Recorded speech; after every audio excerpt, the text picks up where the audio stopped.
Did you know that India has the largest diaspora in the world? But many Indians don't just move to other countries temporarily. The number of Indians giving up their Indian citizenship has been increasing over the years. And in 2022, a record number of 1.8 million Indians surrendered their citizenship. So naturally, we wondered, why are so many Indians leaving the country permanently?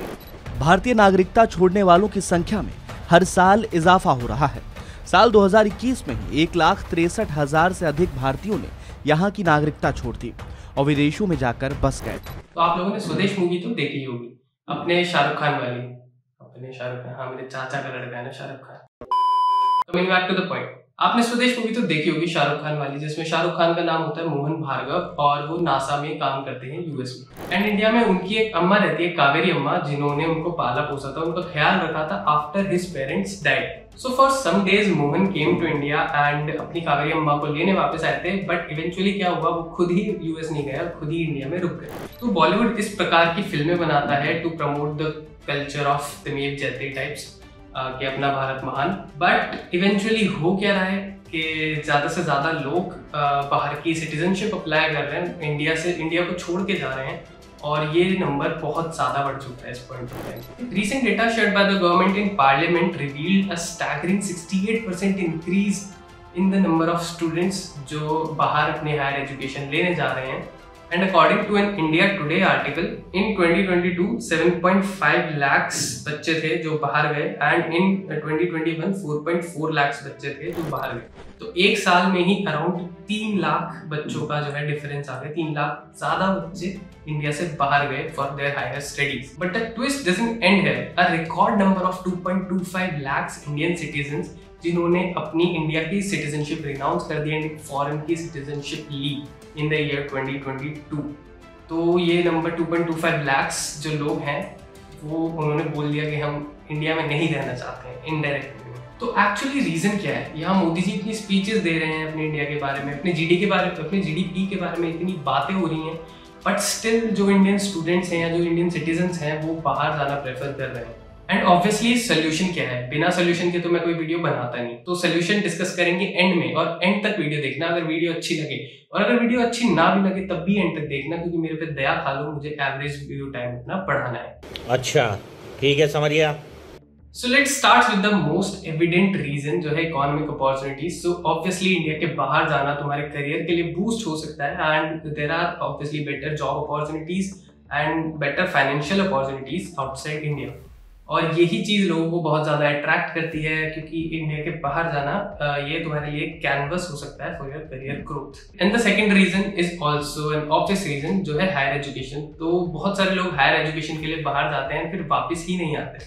इसका बहुत बड़ा reason एक ये है कि जो जितना वो एजुकेशन में खर्च कर देते हैं उतना वापस बेसिकली रिटर्न ऑफ इंटरेस्ट के लिए अगर वो इंडिया आए तो वो बहुत ज़्यादा लॉस में हो जाएंगे, क्योंकि 50-60 लाख की अगर आप बीटेक करने जा रहे हो या एमटेक करने जा रहे हो तो उसके बाद इंडिया आके आपकी जॉब 30 लाख की लगे, so that will be a little bit of disappointment. And obviously it's a fact जो हमें मानना पड़ेगा कि इंडिया का एजुकेशन सिस्टम थोड़ा मतलब ढीला है। ये क्या बात करता है यार? ढीला एज इन थोड़ा खराब है। खराब का मतलब मेरा ये है कि आप खुद ही देखो कितने सारे इंजीनियर्स एक साल में इंडिया से पास आउट करते हैं एंड उनमें कितने की जॉब्स लगती है। सो मैं अपने खुद के दोस्तों को जानता हूँ जिनकी अभी तक जॉब नहीं लगी है, एंड चाहे रिसेशन कह लो, चाहे जॉब मार्केट में अवेलेबिलिटी नहीं है वो कह लो, बट इस चीज़ को हम एक्सक्यूज का नाम नहीं दे सकते ना। And I am from bits Pilani is one of the most prestigious colleges in India। तब भी उनके स्टूडेंट्स की जॉब नहीं लग रही है, और ऐसे फेलियर स्टूडेंट्स नहीं, स्टूडेंट जो बहुत अच्छे हैं पढ़ने में उनकी भी नहीं लगी है। So for a fact education system तो थोड़ा खराब है, और इंडियन सोसाइटी में बाहर जाना एक स्टेटस वाली बात भी आ जाती है उसमें, क्योंकि आपने बॉलीवुड मूवीज में भी बहुत बार देखा होगा कि राज नाम का लड़का आया, अभिषेक नाम की लड़की की गर्लफ्रेंड को पटा के चला गया। तो अब सबके दिमाग में वो चीज़ देख के एक ऐसा इमेज पोर्ट्रे हो जाती है कि हम भी बाहर जाएंगे, हमारे लिए भी लड़की की लाइन लग जाएगी, but that's not at all true. And तीसरा रीजन है global aspect and cultural diversity. But लोग कौन बताएंगे is the most culturally diverse country. Still हम लोग जब भी ऐसे घर में बैठे होते हैं तो सोशल मीडिया के थ्रू देखते ही हैं भाई दुबई क्या मस्त दिख रहा है, बाली क्या मस्त दिख रहा है, तो अंदर से मन करता है कि भाई हमें भी जाना है। मेरे को जाना पड़ेगा, मेरे को जाना पड़ेगा। वैसे तो इंडिया भी बहुत सुंदर है in the terms of tourism. क्या बात है सर, क्या बात है सर, क्या बात, ये बात है। बट अंदर एक वही होता है ना, स्टेटस वाली बात आ जाती है कि हम भी बाहर घूम के आए, तो वही एक मटेरियलिस्टिक खुशी टाइप जैसे बोल सकते हैं वो मिलती है। और बहुत सारे individuals offer consider taxation a big reason to move abroad, क्योंकि बहुत सारी ऐसी कंट्रीज हैं जहाँ पे टैक्स पेयर्स को फेवर किया जाता है in terms of setting taxes. जैसे सबसे बड़ा एग्जांपल है दुबई। दुबई में टैक्सेस ही नहीं है, तो जितना तुम कमाते हो तुम्हारी जेब में जाता है विदाउट किसी को टैक्स दिए। एडिशनली कुछ ऐसी कंट्रीज है जहाँ पे टैक्स बेनिफिट्स मिल जाते हैं आपको इन्वेस्टमेंट जैसी चीज़ों पे। तो इन सारी चीज़ों को देखते हुए, इन सारी चीज़ों को कंसीडर करते हुए बहुत सारे ऐसे इंडिविजुअल्स होते हैं जिनको लगता है कि भाई बाहर जाके फ़ायदा ही है, टैक्सेस कम देने पड़ रहे हैं, ऊपर से टैक्सेस के जो बेनिफिट्स हैं like health benefits and all, तो वो बहुत ज़्यादा है यूएस वगैरह। तो ये जो अट्रैक्शन है ये सिर्फ फाइनेंशियल प्लानिंग से रिलेटेड नहीं है, यहाँ पे तुम्हें ओवरऑल फाइनेंशियल स्टेबिलिटी भी मिल जाती है। तो ऐसा लग रहा है मैं किसी कंट्री को बेच रहा हूँ, यहाँ पे तुम्हें ये भी मिल जाता है, वो भी मिल जाता है। आलू ले लो, कांदे ले लो। Whereas on the contrast, India का जो टैक्सेशन सिस्टम है वो गवर्नमेंट की साइड थोड़ा बेनिफिशियल दिखता है और हमेशा से दिखता रहा है। तो इसलिए इंडियंस मतलब बेसिकली टैक्स पेयर्स के लिए थोड़ा डिसएडवांटेज होता है in this taxation system, Indian taxation system. इतने हाई टैक्स रेट्स, वो भी ऑन पर्सनल इनकम, और उनको फिल करने का तरीका भी बहुत कॉम्प्लेक्स है।